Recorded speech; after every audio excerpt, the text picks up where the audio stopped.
ఏపీకి సంబంధించి మరొక ఘోర రోడ్డు ప్రమాదం సంభవించింది. తూర్పు ఏజెన్సీ ఇటు మారేడుమిల్లి చింతూరు ఘాట్ రోడ్లో ప్రమాదం సంభవించింది. వీరంతా కూడా టూరిస్టులు ఆధ్యాత్మిక ప్రయాణాలు చేస్తున్నారు. ఈ నేపథ్యంలో ఈ రాత్రి తెల్లవారుజాము సమయంలో జరిగిన ఈ ప్రమాదంలో ఇప్పటివరకు 9 మంది మృత్యువాత పడినట్లుగా మనకి సమాచారం అందుతుంది. చిత్తూరు ప్రాంతం నుంచి వీరంతా కూడా దాదాపుగా విజయవాడ, అదేవిధంగా ఇటు వెస్ట్ గోదావరికి సంబంధించి చిన్న తిరుపతి, ఇలా అన్ని పుణ్యక్షేత్రాలు దర్శనం చేసుకుంటూ వస్తున్నారు. భద్రాచలం మీదుగా వీరంతా కూడా అన్నవరం చేరుకుంటుండగా ఈ ప్రమాదం జరిగినట్లుగా మనకి సమాచారం అందుతుంది. అంటే బస్సులో ఇప్పటివరకు 38 మంది ఉన్నారన్నట్టుగా మనకి సమాచారం అందుతుంది. ఇప్పటివరకు అధికారికంగా 9 మంది మృత్యువాత పడ్డారనే సమాచారం మనకి అందుతుంది. అయితే ప్రధానంగా ఈ ఘాట్ రోడ్ ఏదైతే ఉందో చింతూరుకు సంబంధించి ఘాట్ రోడ్డు అప్పెక్కే క్రమంలో, అంటే పూర్తిగా లోయ కాదు, సమీప ఏదైతే డౌన్ ఉందో అక్కడికి ఒకసారిగా బస్సు పడిపోయిన పరిస్థితి నెలకొంది. నిజానికి కటిక చీకటి ప్రాంతం, సహాయక చర్యలు అందించేందుకు కూడా కాస్త వీలుబాటు పడిన పరిస్థితి మాత్రం అక్కడ నెలకొంది. కాబట్టి వేకుజాను వరకు వేచి ఉండాల్సిన పరిస్థితులు కూడా అక్కడ ఉన్నాయంటూ మనకి సమాచారం అందుతుంది. ఇలాంటి తరుణంలోనే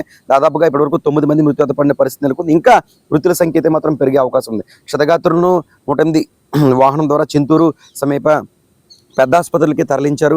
వీరంతా కూడా చిత్తూరుకి సంబంధించిన వారుగా ఇప్పటివరకు మనకి సమాచారం ఉంటుంది. ఘటనకు సంబంధించి రవాణా శాఖ మంత్రి దిగ్భ్రాంతి వ్యక్తం చేశారు. రాష్ట్ర హోంమంత్రి వంగలపూడి అనిత కూడా దిగ్భ్రాంతి వ్యక్తం చేశారు. ఆ ప్రాంతానికి మరికొద్దిసేపట్లో వంగలపూడి అనిత రాష్ట్ర హోంమంత్రి కూడా చేరుకున్నారు. నిజానికి ఈ ప్రమాదానికి గల కారణాలు ఏంటి అన్నది మనం ఒకసారి క్లుప్తంగా చూసినట్లయితే తూర్పు ఏజెన్సీ ప్రాంతం అంటే దట్టమైన అటవీ ప్రాంతంగా చెప్పబడుతుంది.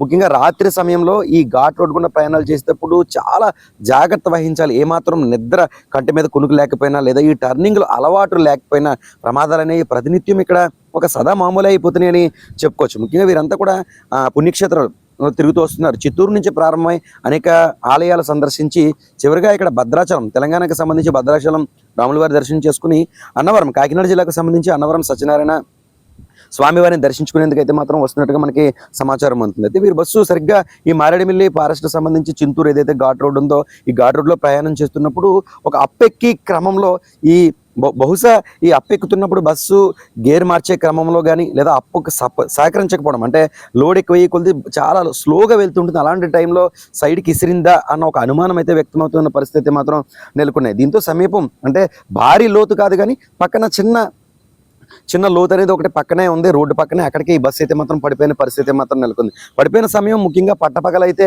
ఇంత మృతుల సంఖ్య అయితే పెరిగే అవకాశం ఉండకపోవచ్చు. ఎందుకంటే వెంటనే సహాయక చర్యలు అనేవి మొమ్మరవుతాయి. ఎందుకంటే అదే ఘాట్ రోడ్లో అనేక మంది ప్రయాణాలు చేస్తారు కాబట్టి సహాయక చర్యలు చేస్తుంటారు. కటిక చీకటి వేకుజామున సమయం కావడంతో దాదాపు 2 నుంచి 3 గంటల సమయం మధ్యలో ఈ ప్రమాదం జరిగిన నేపథ్యంలో, 1 గంట నుంచి 3 గంటల సమయం మధ్యలో జరిగిన నేపథ్యంలో ఈ సహాయక చర్యలు కూడా కాస్త ఇబ్బంది పడిన పరిస్థితి మాత్రం నెలకొంది. బస్సు ఎప్పుడైతే బోల్తా పడిందో బస్సులోనే ఒకరు పడిపోవడం, వారిపై అనేక వస్తువులు పడిపోవడం, ఇలాంటి పరిణామాలు అయితే మాత్రం చోటు చేసుకున్నట్లుగా సమాచారం అందుతుంది. దీంతో మృతులు 9 మంది చనిపోయిన పరిస్థితి నెలకొంది.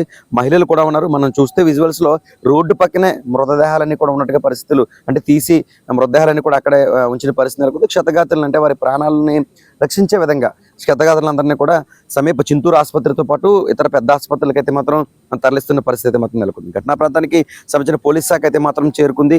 ముందుగా క్షతగాత్రులకు మెరుగైన వైద్యం అందించి ప్రాణ నష్టం పెరగకుండా చూసే విధంగా అయితే మాత్రం అధికారులు చర్యలు చేపడుతున్న పరిస్థితి నెలకొంది. తనకి చింతూరు ఈ ఘాట్ రోడ్డుకి సంబంధించిన ప్రమాదంపై అధికారికంగా 9 మంది, అంటే అధికారులు ఇంకా ప్రకటించలేదు, మనకున్న సమాచారం మేరకు 9 మంది చనిపోయినట్లుగా సమాచారం ఉంటుంది. మరి కొంతమందికి సీరియస్గా ఉన్న పరిస్థితి నెలకొంది. ఎందుకంటే వారి తలకి కొంతమందికి తలకి గాయాలైన పరిస్థితి మాత్రం నెలకొంది, వెనుముక గాయాలైన పరిస్థితి నెలకొంది, మొహం భాగంలో గాయాలైన పరిస్థితి నెలకొంది. అందరికీ కూడా చికిత్స అందజేస్తున్నారు చింతూరు ప్రభుత్వ ఏరియా ఆసుపత్రిలో. అయితే ఈ మరణాల సంఖ్య పెరిగే అవకాశం కూడా ఉంది. అధికారులు కూడా దిగ్భ్రాంతి వ్యక్తం చేస్తున్నారు. పూర్తి స్థాయిలో దర్యాప్తు కూడా చేస్తున్నారు ఘటనకు సంబంధించి. ఏది ఏమైనా తూర్పు ఏజెన్సీ అటవీ ప్రాంతాల్లో రాత్రి సమయాల్లో ఖచ్చితంగా భద్రతా ప్రమాణాలు దాటించాలి, లేదా రాత్రి సమయాల్లో ఇటువంటి వాహనాలు నిలిపివేసి ఉదయం మరలా ప్రయాణం చేస్తే ఇటువంటి ప్రమాదాలు జరగవని కూడా మనం చెప్పుకోవచ్చు. ఇది చింతూరు మరియు ఏదైతే ఘాట్ రోడ్ సంబంధించిన మారేడుమిల్లి ఫారెస్ట్ లో జరిగిన యాక్సిడెంట్కి సంబంధించిన అప్డేట్.